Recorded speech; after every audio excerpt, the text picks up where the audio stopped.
Morning to you all. Um, Today, the topic for discussion is substance related disorders, substance use, misuse, abuse, dependence, all these disorders. And if you take other than psychiatric disorders, like if you just remove the core psychiatry, like anxiety disorders, depression, and all, substance related disorders are far more common than many of these psychiatric illnesses.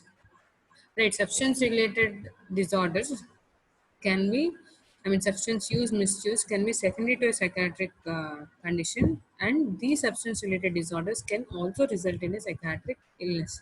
Something like alcohol dependence syndrome, and the patient has landed in psychotic symptoms. Alcohol dependence syndrome, then the patient has landed in depression.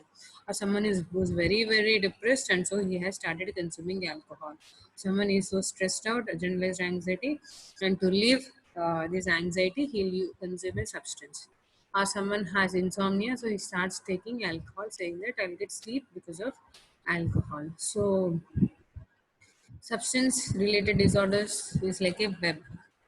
And the phenomenon and all the psychiatric disorders, they have a two-way connection with the substance related disorders. Either they may be causal or they may be effect of substance related disorders also. So this class, probably I have gone through your um, old question papers, and there has not been any question from this topic.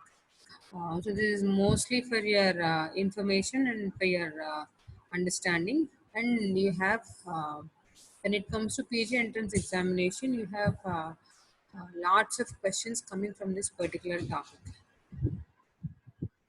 So So if you take the substance use continuum, so initially everyone will just experiment. See how does it feel like if we take this particular alcohol. You have to try it, right? Are try check etla. Just you need to experience everything. So we'll experiment. So they'll start with mostly the most common thing which we all do is coffee. Coffee, tea. These are also substances of abuse, and they are also people who are so addicted and so dependent on coffee, but because that is a legal substance, that does not come much under this category. But caffeine is the most commonly used or abused drug in the substance in the world. Then you have this nicotine. So most of the gateway or the first drug or first substance which most of the people start is nicotine. That might be uh, in the form of cigarettes or in the form of oral oral tobacco, chewable tobacco, which is more common in India, where most of the people they use gutka. You see, gutka, tambaku, and all this. Uh, they are specific to India, and in most of the rest of the world, there won't be oral or chewed tobacco. But in India, we have a chewing form of tobacco. So that is a gateway drug. But in other countries, cannabis is a gateway drug. So cannabis is the first drug which most of them start, and then which leads to further drug use. So then first they have experimented. After experimentation, okay, they felt good.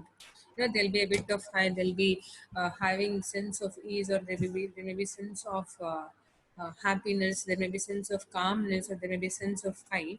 So then they'll start using it recreationally. So, okay, let's have fun. So it's a party. You have a drug. It's a party. You have this drug. So that is recreational use. Then they'll be starting abusing it. So abuse you call when there are legal, social, psychological, or physical consequences of the drug use. So someone has drunk, someone has consumed alcohol. He has, in addition to consuming alcohol, he also has driven a vehicle. So the police have stopped. There is an alcohol breath test, and the person is caught because his alcohol levels are high. So that is abuse.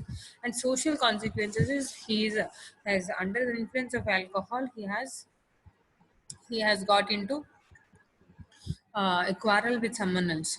So that is a social consequence. And psychologically, so okay, this drug use may cause psychological uh, impact, in the sense the patient may not be feeling well with drug use or after the use of this particular drug. And physical consequences, there might be the disturbances in his which are specific to the drug of use. For example, someone has alcohol, he has gastritis, he has hepatitis, and so these are physical consequences. And when these consequences are there in a person who uses a drug, we call it as abuse, and that means this the patient or the person has not yet met the complete criteria for dependence.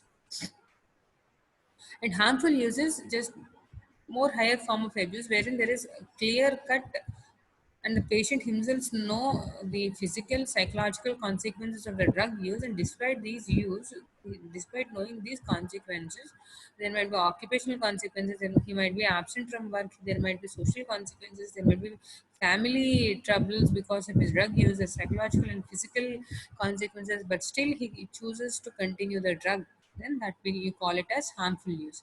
And the last one is dependence. So not everyone who consumes a drug is dependent on that particular drug. To label a person as being suffering from dependent syndrome, you need to have certain criteria.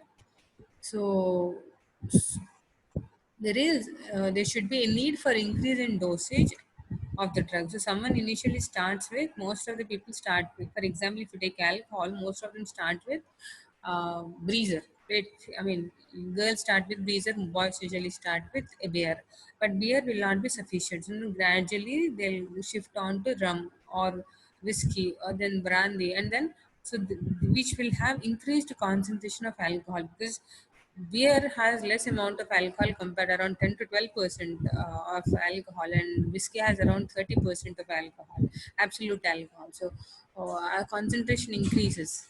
Yeah, and so they'll be shifting the type of alcohol consumed, and also maybe initially one peg which is around 30 ml is okay, but then one peg will not be able to uh, the patient will not have the high with the same amount of drug. So he'll start gradually increasing the dosage for the to have the high or calmness. So one peg gradually becomes two pegs, then sample is 90 ml, then you have quarter. So and the other, so most of them say quarter, but one quarter is around 180 ml of alcohol. And then gradually half, then full. So there are people who take around 1500 2000 3000 ml of alcohol per day also. So there is a need for increase in the amount of drug consumed. Okay, then once first initially they will be taking these drugs for the positive symptom, positive reinforcement. So you take a drug, there is a high, so you take it. But as the time progresses, you don't take a drug, you will have withdrawal symptoms. So there is negative symptoms. I mean, to ward off those negative symptoms, they'll be taking the drug. So if you ask people, why do you take a drug initially? Most of them say, okay, I'll have sleep, I'll have good sleep, I'll have this, I'll have that, so I'll take a drug. Or I usually most common because it is alcohol. So they say I'll take alcohol because I work completely throughout the day, so I need some peaceful sleep. So I'll take alcohol. So those usually are in abuse or harmful use. But there are certain people who are so dependent on alcohol, and if you ask them why do you take alcohol, they say if I don't take, I'll have tremors. So that is why I take, or I'll have a headache. So initially, which was the drug which was consumed to have a positive effect is later on consumed to not to have a negative effect or withdrawal symptoms. So for dependence, there should be an increased dose, which we call it as tolerance, and then withdrawal symptoms. Then there should be an intense craving. So they'll be always preoccupied with thoughts of having that particular drug. So they'll be trying to some or other way have that particular drug, and there's a compulsive use. And then they'll be taking it. They know that alcohol. If you ask a patient who consumes alcohol, what are the side effects of alcohol, he'll give a big list than you. And if you ask him to give a lecture, he'll talk for hours together. But he knows that it is harmful, but still he cannot resist himself. And prioritization. So if you ask the finances of someone alcoholic, he earns 300 rupees per day, and he'll around 150 rupees he'll spend on alcohol. The other 150 rupees he'll give to his family. So one person will be at most there will be prioritization, so all his efforts will be only to consume his particular drug. So For these criteria, there should be around three of these six should be present for the past 1 year to say that the person is having a dependence to a particular drug. So you have two types of dependence, right? Physical dependence and psychological dependence. So psychological dependence, so they'll patients with psychological dependence, they have intense craving for that particular drug and they cannot stop consuming that particular. So once they start, they cannot resist themselves. So they'll say, okay, I'll just stop with later I'll take only one peg or one sample a day, but they'll start drinking. They cannot cut the intake.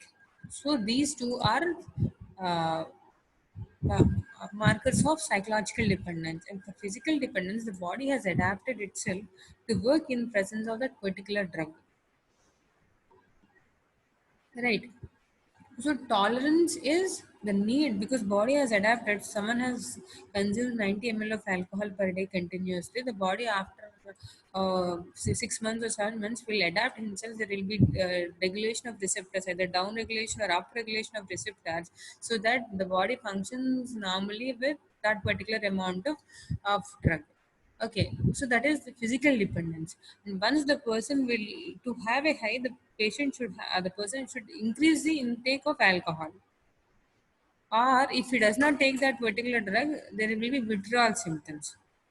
Or if he, in addition, instead of taking 90 ml, if he drinks only one peg or two pegs, because there is reduced consumption of that particular drug, there will be withdrawal symptoms. So withdrawal symptoms are seen just not only if the person stops that particular substance, but if the amount of substance that is taken comes down, and if the quantity also comes down, there will be withdrawal symptoms because this receptor level there are modulation. So there is continuous availability of alcohol at a particular synaptic site, right? And there is this neurotransmitter. So I'll see all these will have. Okay, I'll come to that at later time. So if you take, there are lots and lots of drugs which are being abused. So if you take alcohol, so the most common, as I already said, caffeine is the most common drug of abuse or misuse. And then you have nicotine, then alcohol, then you have cocaine and cannabis or marijuana, then hypnotics like barbiturates and benzodiazepines, and you have opiates. Then you have hallucinogens, something like LSD and phencyclidine. Then there are inhalants or solvents. Then you have stimulants like amphetamines. And there are other drugs also. Okay, in addition to that, now synthetic drugs are being prepared in the sense they'll be combining two drugs and there'll be a new drug, or they'll be taking two drugs simultaneously so that the effect produced is similar and it is more than the combined effect of these two particular drugs. So cocaine and cannabis, they'll have only psychological dependence. They'll be craving, intense craving. So psychological, so there'll be intense craving and inability to stop, but there won't be any signs of physical dependence. So there won't be much withdrawal features. Okay, for cocaine and cannabis, but for cannabis, recently there have certain withdrawal symptoms have been postulated, and you have minimal physical dependence with LSD, solvents, and phencyclidine. And we have both physical and psychological dependence for alcohol, opiates, barbiturates, benzodiazepines, and nicotine. So these drugs, when they are stopped or when they have when their consumption levels are cut down, there will be withdrawal symptoms which are clinically significant. So management accordingly differs. So for these particular drugs which have clinical withdrawal symptoms, you can actually detoxify the patient. So detoxification is a process. So any patient or any person who wants to stop a particular drug, we initially detoxify the patient. Detoxification is in the sense we are substituting this particular drug to an agonist. So you are someone has consumed alcohol. Alcohol is a CNS depressant. So the CNS depressant acts by the receptor, acts by the neurotransmitter GABA. So there are increased levels of GABA. So suddenly If alcohol is cut down, the increased levels of GABA and the inhibitory neurotransmitter levels come down, so there is hyperexcitation. Right, so that is why the patient with alcohol withdrawal he presents with anxiety, tremulousness, sweating, palpitation. So this is because of overactivity of glutamate or the excitatory neurotransmitter. Then there is overactivity of sympathetic nervous system. So what we are doing in alcohol detoxification, we are substituting alcohol to a benzodiazepine, that to a long-acting benzodiazepine, which acts on the same receptor. Alcohol acts also on the GABAergic receptor. Benzodiazepines act also on the GABA receptor. So we are substituting the drug of abuse to an agonist, right? Benzodiazepines and alcohol are agonists at the GABA receptor, and gradually we are tapering the agonist. So there will be gradual reduction in the GABA levels rather than sudden abrupt reduction. So which gradually causes and withdrawal symptoms are thus countered by gradual tapering of the agonist. Okay, the same is with opiates also, barbiturates and benzodiazepines. Okay, so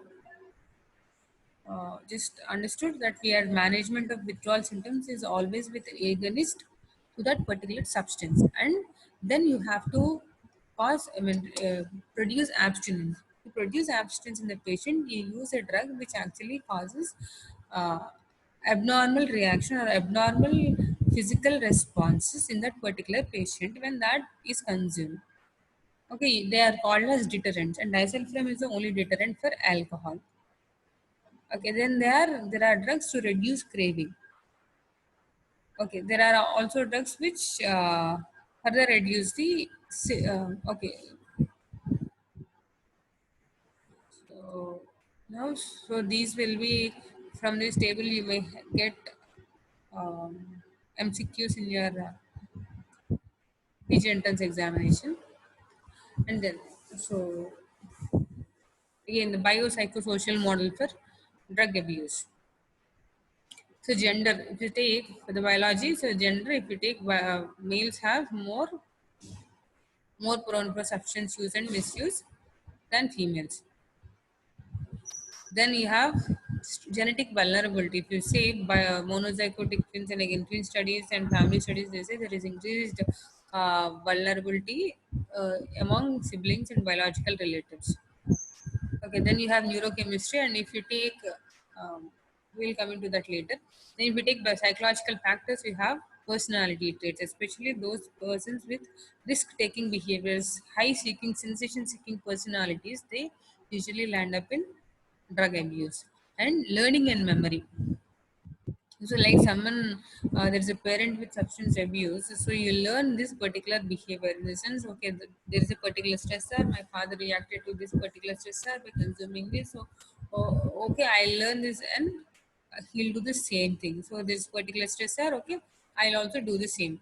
Or he might have had uh, a, a stressor, so he has consumed this particular alcohol or a particular drug, and then his stress got relieved, or he had got his high or a sense of ease or happiness. He learn it, and that will be in the memory. And in order to attain that on and on, he'll be continuing this particular drug abuse.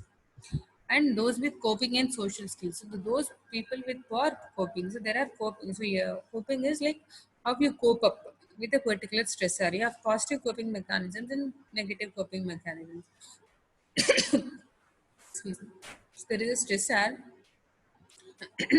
There are two types of coping strategies, like problem focused coping strategies and emotion focused.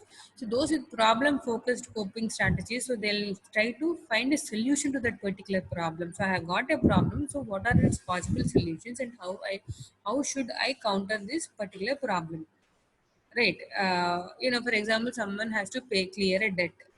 So he has borrowed something, so he has to clear this so and so amount on by this particular date. So what will he try? He'll try to look for alternatives. He'll try to look for options of how to cope up with that particular stressor. But there are certain stressors wherein we cannot. So someone has lost a friend or someone has lost a family member. That's just a stressor. But there is nothing we can do that. For that, we'll do emotion focus. So how should we calm ourselves, or how should we emotionally uh, cope up with this particular situation? So they'll try to divert themselves, or they'll go spiritually, or they'll be doing lots of things to calm them. So these are positive coping mechanisms. But in these two situations also, there are people who resort to drug abuse. So, okay, so someone, I lost my friend, so I'll drink alcohol, or I cannot, there's a lot of debt to me, I mean I cannot clear this particular debt, so the people may resort to substance use also. Those with maladaptive coping strategies also resort to drug abuse. Then you have emotions, and so which are which play. Okay, then the social support. Again, in social model, the first and foremost is peer relationships, the peer group.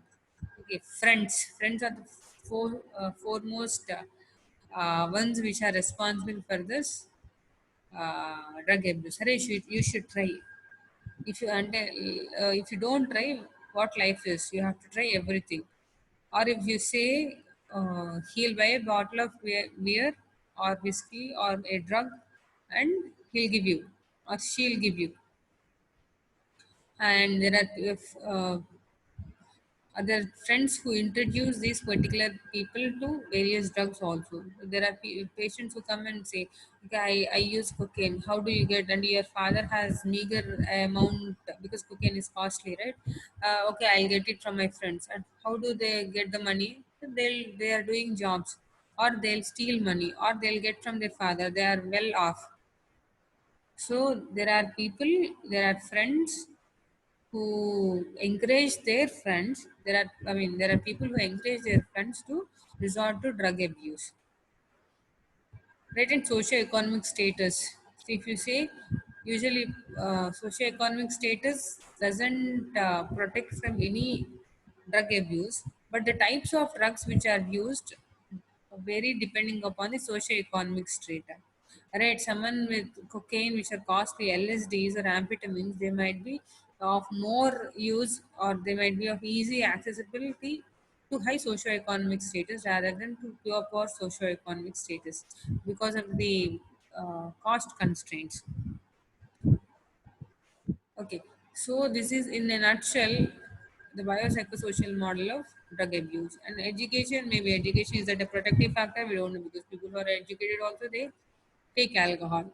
And family background, if you say yes, someone they are shared stressors in the family, and the way his father or his mother responds to a particular stressor or handle a situation is learned as a process of social learning, and that is actually attribute that can also cause in uh, drug abuse. So coming to the reward pathway of the brain. So if you take, there are lots and lots of drugs of abuse. So finally, so each and every drug of abuse has its own receptor, has its own neurotransmitters.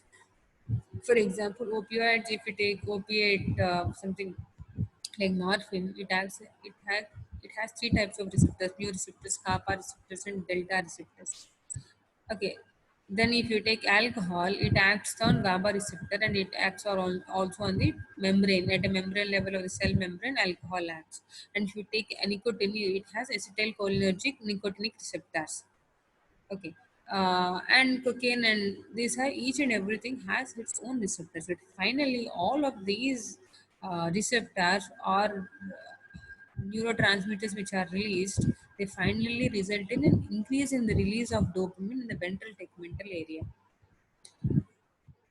So final release point is dopamine, and from the ventral tegmental area, this dopamine has its projection to the nucleus accumbens in the prefrontal cortex, wherein it is called as mesocortical pathway.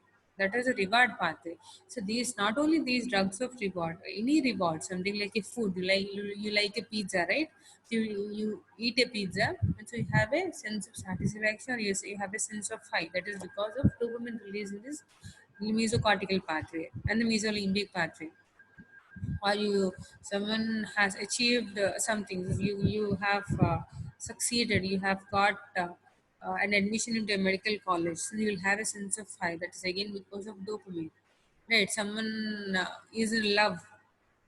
Okay, again the hormone is dopamine. So you have a sense of high, you have a sense of reward. That is because of dopamine. Again, sex also is because of this dopamine reward pathway. But the problem is the amount of dopamine that is released. So you eat a pizza, you eat a six-piece pizza, you have about 10 molecules of dopamine, and after eating six pieces, your stomach is full and you cannot eat anymore. Okay, and if, the same if you take 90 ml of pizza, so assuming your stomach capacity of to around 1 liter, if you take 90 ml of alcohol, you'll have around 20 molecules of dopamine. Whereas with six pieces of pizza and your tummy full, you have only 10 molecules of dopamine, and you have around 900 ml space in your stomach yet. So you take 1 liter of alcohol, you have lots, and you keep aside hypothetical situation of intoxication or drug overdose. You have lots and lots of dopamine, and you take 900 1 liter of alcohol, your tummy is full. But you take 1 gram of cocaine, right? You just inhale it. There are 1,000 molecules of dopamine.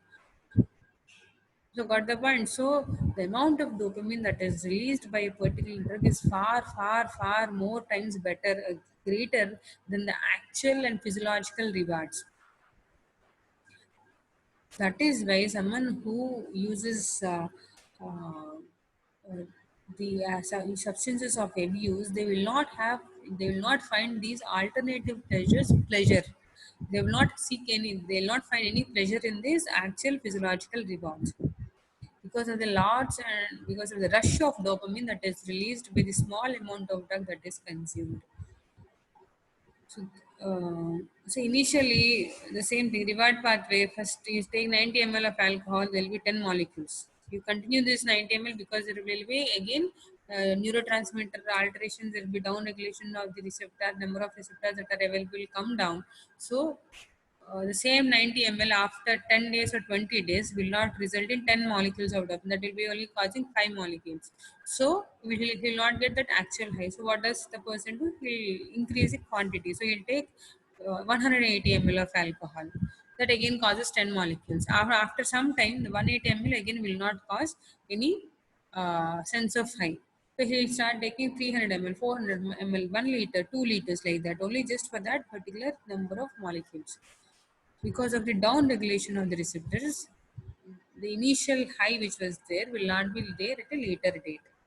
So the later on, because as he has started consuming higher amounts, so there will be again physical symptoms of this particular same substance use. Okay, then there is small, he suddenly stopped alcohol, or yes, reduce the quantity of alcohol. So because there is down regulation of receptors, but suddenly there will be alternative other receptors, which other neurotransmitters hyperactivity that results in the withdrawal symptoms. So this is in a nutshell the dopamine reward pathway of drug abuse. So this is in general the etiological model of drug abuse. That is, there are biopsychosocial model which is almost general for each and every drug, and the reward pathway is also the final common pathway which is resulting in drug abuse. But there are specific neurotransmitters which are specific to each and every other drug, which result in the final reward pathway. And now we'll be just going into small details of 4 or 5 substances of abuse. Okay, so most common one which is referred for medical help or psychiatric help is alcohol. So someone is consuming alcohol, he'll be in an intoxicated state, and someone is in intoxicated state. Excuse me. There are rum fits. Patient may have seizures, which we will call them as rum fits. Then he has stopped consumption of alcohol is a very vast topic. Okay, so intoxication, there are certain clinical features based on the drug, based on the levels of alcohol in the blood. There are clinical features of intoxication, and now we are dealing. And I'm not going to the details of this. What is legal limit of alcohol? What is accepted limit of alcohol? No, those are all your bits in your PG entrance examination. And so far, this class is concerned. So I'll just brief about alcohol dependence, withdrawal symptoms, and management. So initially, after you stop alcohol, within 8 hours, he'll have so hyperexcitability because I said alcohol is a CNS depressant. If you don't take a depressant, there will be hyperexcitability. So as a result, there is anxiety, anger, there is loss of appetite, abdominal pain, vomiting. These are because of its effects on gastric mucosa, and then insomnia is because a CNS depressant is not the patient has stopped taking a depressant. Then there are nausea, then palpitations. Most common thing is tremulousness. Okay, okay. So within 8 hours of alcohol, first these are the symptoms which start in a patient. And then in stage two, you have hallucinations. Okay, this person with alcohol intoxication, he'll have hallucinations that might be auditory and visual also. So as I said, visual hallucinations are rare in schizophrenia. So around 30% only will have visual hallucinations, and someone has visual hallucinations, you should think of either a substance use disorder or organic condition, something like dementias and delirium. So when within 8 hours you have this, and 12 to 24 hours there will be withdrawal seizures, right? Withdrawal seizures, and then 24 to 48 hours the patient may present with hallucinations, especially auditory hallucinations, and then 48 to 72 hours the patient presents with delirium tremens. It so happens we'll admit a case for surgery. Most of the cases admitted for surgery, they're alcoholics, and they'll be admitted. And after, so these just surgeries are 1 day admission, 2 day admissions, right? All the investigations are done prior to admission, and with that, okay, we'll admit the patient on day one, operate the patient on the day of surgery itself, and after 3 days, the patient will land in delirium. So all of a sudden, you will get a call from the surgeon saying that the patient is behaving abnormally. And if you go take history, then there is history of alcohol intake and who has stopped because of surgery. And also the same with casualty presentations also. Right, casualty, the patient presents with alcohol intake or pain, abdomen, or gastritis, you admit in a male medical ward. Okay, you'll be treating for gastritis or pancreatitis, but we have missed this. And after 3 days of admission, the patient landed in delirium tremens. And delirium tremens is so uh, it has a mortality rate of around 30% if untreated. And appendicitis or emergency appendectomy has a mortality rate of only 5 to 10%. So delirium tremens is so dangerous to the patient, and most of us overlook this particular condition, and just because we don't know and we don't take a proper substance use history. And I said, so management of alcohol. So management of alcohol or any substance as such, I said, for withdrawal, you need to detoxify the patient. For detoxification, we are substituting alcohol to a detoxification is like a controlled we are in a control condition, we are substituting this particular drug to another agonist and gradually tapering that. So the most common drugs which are used are benzodiazepines, and of these benzodiazepines, chlordiazepoxide is the most common use because of its half-life.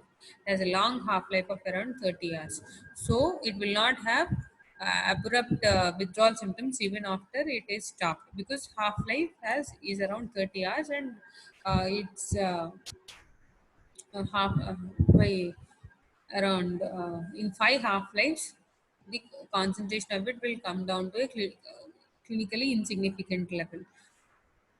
Detoxification is with benzodiazepines. In addition to that, you have to also look for substitution and general other, and because alcohol acts on all the other systems, especially important is substituting the patient with thiamine. Thiamine supplementation is so important, and most commonly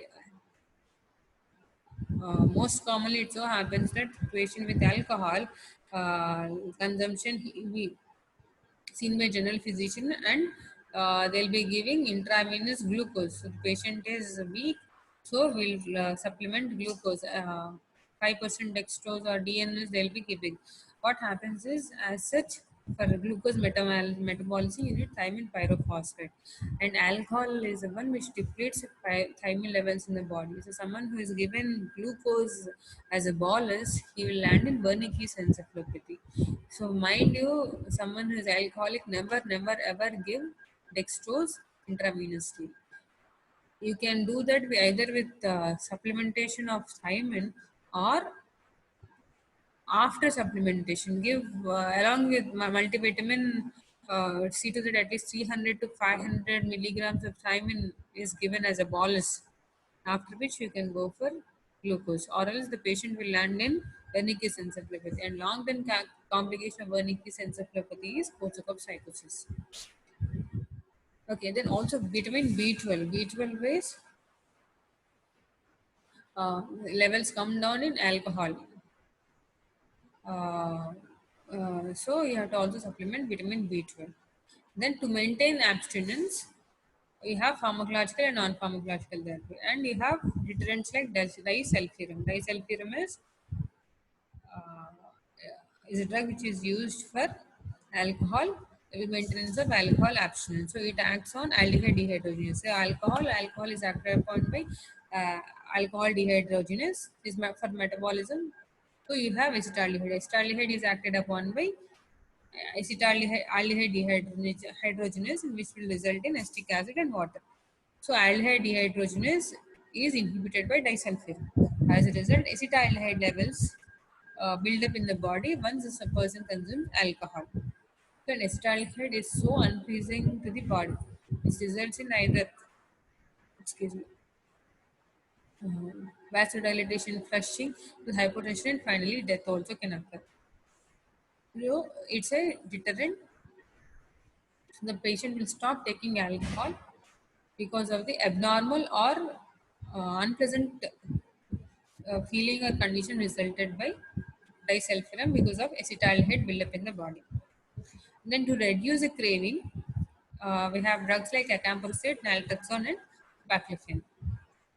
Okay, for non-pharmacological therapy, you can again give CBTs and motivational enhancement therapy. In addition to that, we have Alcoholics Anonymous, which is a group of people who have previously stopped consuming alcohol, and so someone new member joins into the group. They'll be sharing their own experiences, and they'll be sharing and they'll be giving tips and tricks to stop alcohol, to help the patient who has stopped alcohol maintain the abstinence. Okay, then you have group therapies, and then you have family therapy also. So there are certain patients who have family issues as precipitating factors with alcohol, and for them you need to address in family therapy. And there are certain patients who have no motivation or poor motivation to quit this particular drug, and from them you can try motivation enhancement therapy. Now coming to opiate. Opium, you have morphine, you have codeine, buprenorphine, methadone, lots of drugs which are available. And codeine, which was initially used as an antitussive, was stopped because of this particular addiction. So most of recently now you won't get any formulation or a cough formulation with codeine. Very rarely you get those formulations. So we have within 72 hours of stoppage of opiate, there are chills, uh, body aches, then diarrhea, insomnia, muscle pain, nausea, dilated pupils. And these are because of the different, as I said, there are three types of receptors, and because of the withdrawal symptoms are specific to that each type of receptors. Okay, so within 1 week, the physical symptoms start to lessen, and there are tiredness, sweating, body aches, anxiety, and irritability. And within 2 weeks, there may be symptoms of depression, anxiety, and insomnia. And finally, within 1 month, the patient's these symptoms linger, and then gradually the patient will be free of symptoms. And opiate is a drug. Very typical detoxification regime can be is followed in case of opiate. Um, it can be a prototype. It can be called as a prototype drug, wherein detoxification is clearly visible and can be clearly followed step by step. So, someone who consumes a opiate, we are admitting the patient and we are substituting them with an opiate again. So most commonly there are we use opiate as methadone because of its long acting potential. But methadone as a drug for opiate uh, detoxification, that there should be a valid license in India. There is hardly one or two institutes where methadone is available. So most of the opiate management of opiate withdrawal and detoxification is done with clonidine, and buprenorphine is actually used as a drug with because buprenorphine is a partial agonist at opiate receptors. So someone who is on opiate, you will shift the patient to buprenorphine and then gradually to an antagonist. And but most of the time, the detoxification is done with clonidine. Clonidine is alpha 2 receptor agonist, which reduces the sympathetic hyperactivity. So someone who is given clonidine, so chills come down, fever comes down, and diarrhea also come. And management of a patient for chills, for fever, and for the dilated pupils, this clonidine will act. But for body aches, you need to supplement the patient with analgesics. And for diarrhea, the patient should be treated on loperamide. For insomnia, you can use benzodiazepines.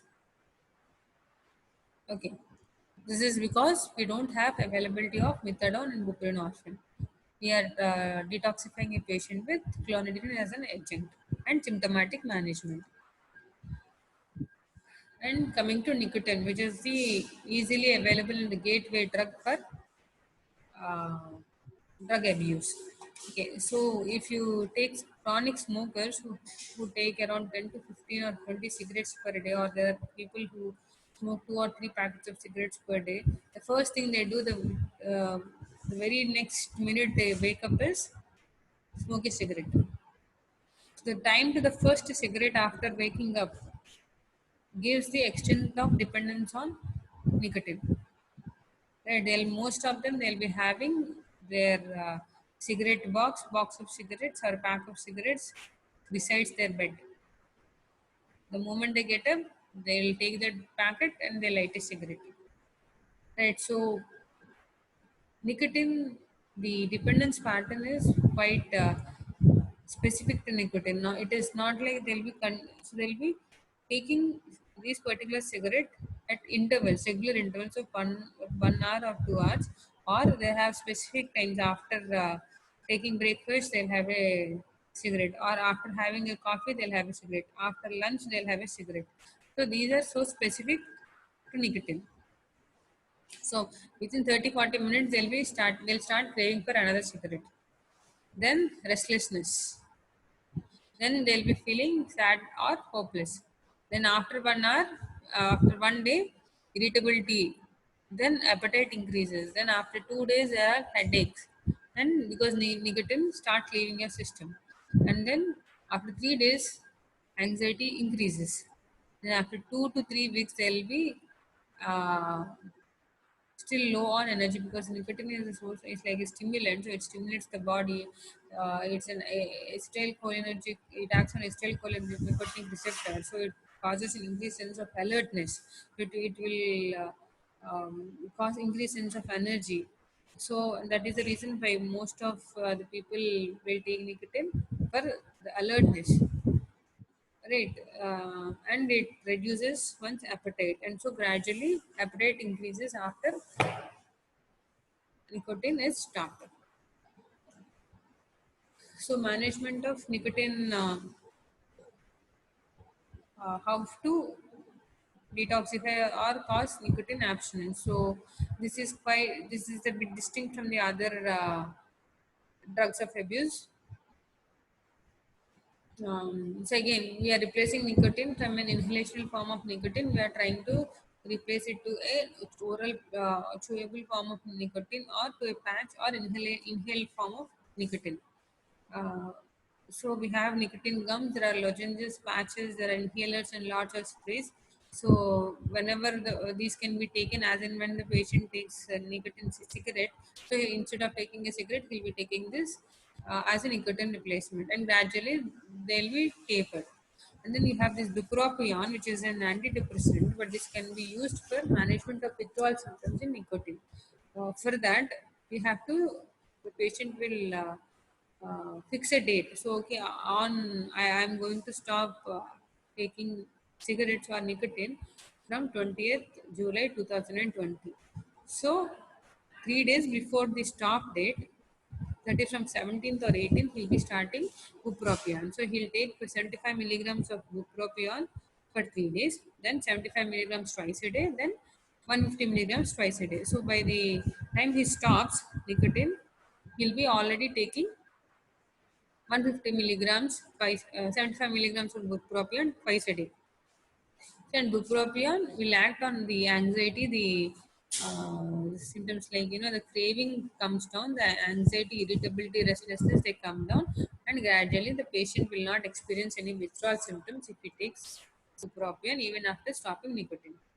And recent molecule which is licensed for nicotine for maintaining abstinence is varenicline, which is an alpha 4 beta 2 receptor agonist, which is so costly. The treatment itself is around 2,000 to 4,000 rupees a month. Um, Trials show good rates of abstinence at the end of 3 months. So now, cocaine, as I said, it does not have much of physical withdrawal symptoms. There are only psychological symptoms. So there will be what is called as cocaine crash, which starts in hours or to a few days, wherein there are exhaustion, hypersomnia, depression. There is increased appetite, restlessness, and irritability. And withdrawal, which lasts for about 1 to 10 weeks, which is characterized by lethargy, anxiety, sleep disturbances, strong craving for cocaine, emotional ability, and poor concentration. And finally, up to 28 weeks, there will be phase of extinction, wherein there are episodic craving, dissatisfaction, uneasiness, suicidal urgency, and psychotic symptoms. So, in no way you see physiological or physical symptoms of uh, uh, withdrawal. There are only psychological symptoms of withdrawal. So, and cocaine, as the name suggests, there is not any specific agent for management of withdrawal. Management of withdrawal is only symptomatic. So, so again, we have restlessness. You just try to calm a patient. There is hypersomnia. You try for insomnia. You use a benzodiazepine. There are increased cravings. So, you'll try to use an anti-craving drug. For depression, you manage with antidepressant. So, again, general management of general health. This is only symptomatic management of the withdrawal. Cocaine, you have tactile hallucinations wherein in a patient who takes cocaine, we call it as cocaine bounce.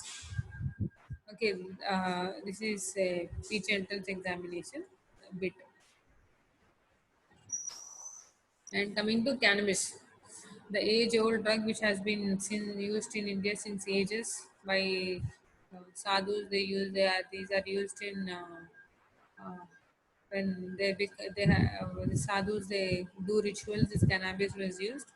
So cannabis was actually a legal drug in India till 1984, and because of its pressure from the US, because cannabis has been widely exported to the United States, especially from India, and now it is Afghanistan, Pakistan, and Burma who export this cannabis to to the rest of the world.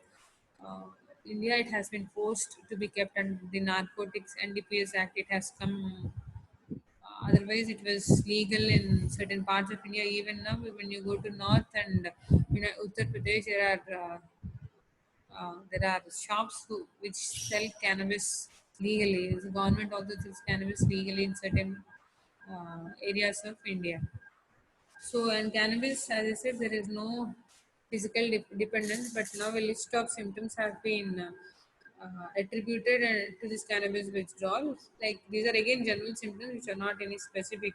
So, there are pains, characteristic abdominal pain, anger, anxiety, chills, craving, depression, diaphoresis. These are not specific, and there are just general withdrawal symptoms which might be seen in other drugs also. And cannabis, it does not have any specific agent to manage its withdrawal or to act as a deterrent. So management is only psychological management like motivation enhancement therapy, group therapy, and family therapy. Otherwise, management is just symptomatical. So this is in a nutshell the various most common types of drugs which are used and the management of drug abuse. So probably won't get any uh, question in your examination, but you have lots of MCQs that will come from this particular topic in your PG entrance examinations. And read well about alcohol, because once you start practicing, you will see lots and lots of cases of patient with comorbid alcohol abuse. And if you miss Wernicke's encephalopathy, and if you miss delirium tremens, it might be very costly for you and for the patient also. So keep in mind and read well about alcohol dependence syndrome and its management. Okay, so any doubts?